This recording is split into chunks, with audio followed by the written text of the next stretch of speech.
What is the goal of human life?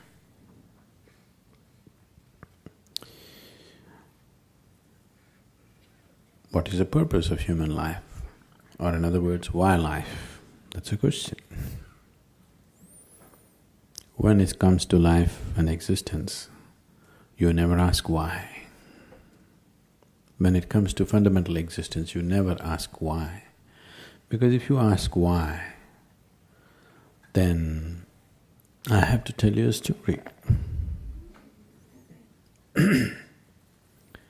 When I say a story, even if it's a real story, a real story, whatever I speak, if it is not in your experience, it is just a story.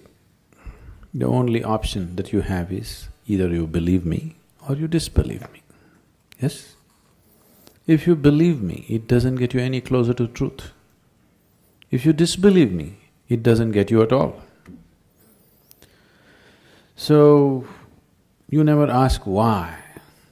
Right now, you're here with life. Why such a question has come? What is the goal of life? Because the process is not enough, isn't it? Yes? The process of life is not enough somehow. Suppose you were bursting with ecstasy every moment of your life, such a question would never come. What is the goal of life? Because to live is the goal of life. To live and to live totally. To live totally does not mean party every night. To live totally means when you are here, you must experience all aspects of life and go. Whatever this is, every aspect of what this is must come into your experience before you fall dead, isn't it so? Yes? This must happen, isn't it so, for every human being? Or do you want to just experience 10% of you and go away? You must experience what this life is totally, isn't it? Before you go, you must experience this. If you do experience that, then such questions will never arise in your mind because that's not the way existence is. Logically, your question is very correct. Okay, I'm living here, what is the goal of my life? If I tell you the goal of your life is you must attain to God, so we are making lots of assumptions, isn't it? We are making assumptions about various things which are not yet in our experience, isn't it? The moment you make assumptions about things which are not in your experience, you will become hallucinatory. 99% of the world's religion is hallucinatory, please see. Because you're assuming things that are not in your experience and working with that which you have assumed. The moment you give power to things that you have assumed, your mind will just fly off into all types of imagination and it'll be more real than real. So your imagination can be more real than real, isn't it so?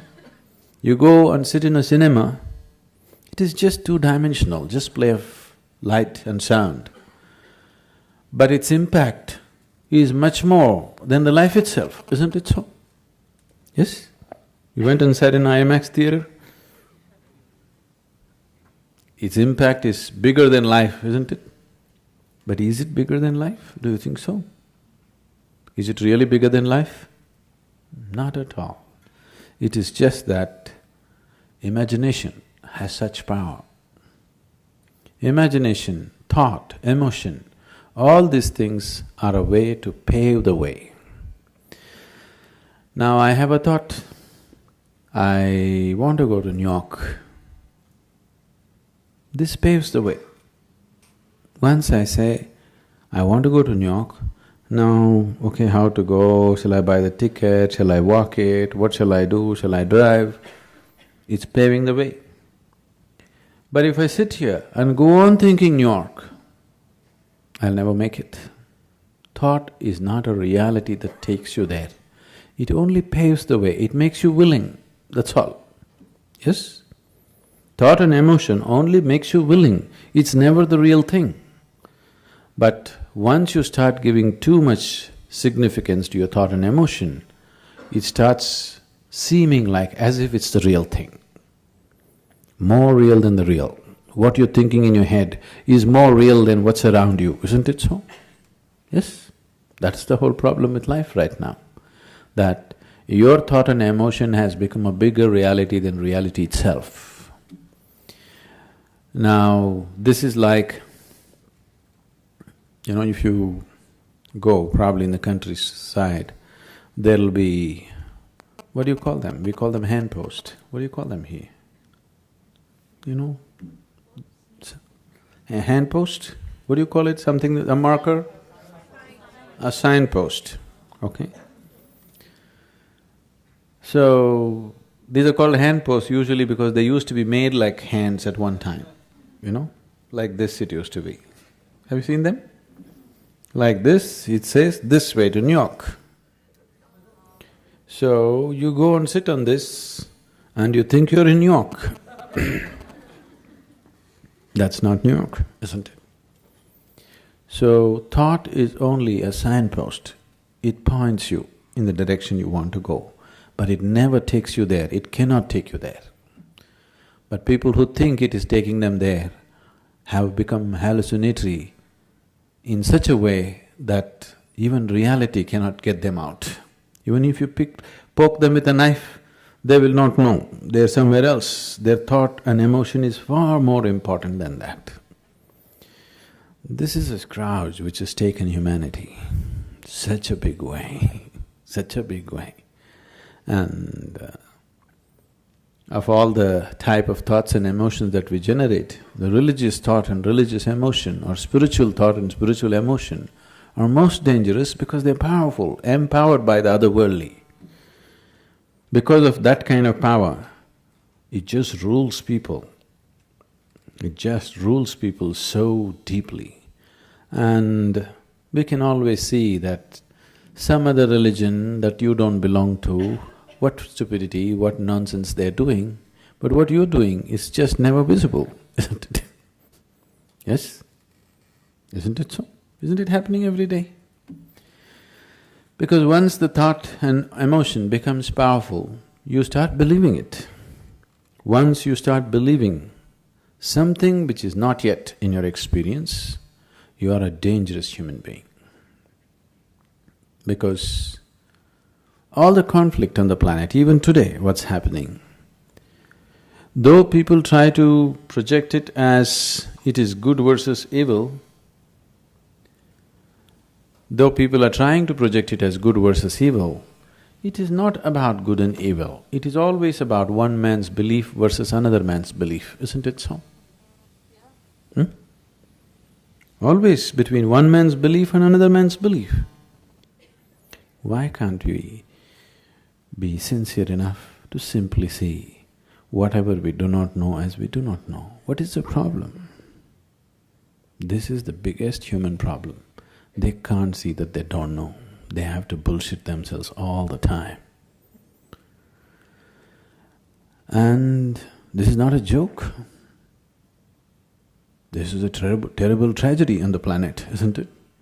This is not a joke, this is not a simple thing. It has cost phenomenally for human life on this planet, phenomenally, and still continuing to cost. But what we think and feel is so important, isn't it? So, what is the goal? What if there is no goal? What will you do? Will you die tomorrow? Suppose there is no goal. What to do? You want to die? Isn't it wonderful? There's nowhere to go. Yes? Isn't it really great? There's nowhere to go, you don't have to work your way to heaven, you can just live here happily. No, we are going to heaven. If you're so sure you're going to heaven, what are you waiting for? If you're so dead sure you're anyway going to heaven, what are you waiting for? I can't understand the logic. Huh? Waiting for the ticket. All you have to do is go and cut your throat in front of the temple. You understand? Whichever is your favorite temple, it'll happen. People 100% believe after I die, I will go to the lap of God.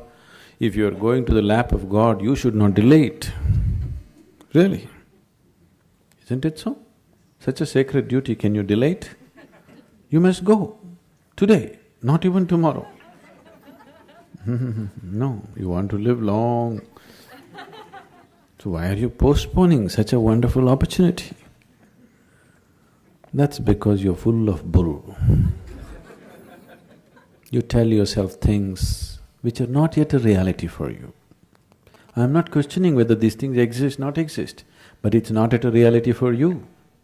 If you talk about things which are not yet a reality for you, to put it very bluntly, it just amounts to lying. This lying has cost phenomenally for individual human beings and for the whole humanity in a big way. For more on Sadhguru, visit www.ishafoundation.org.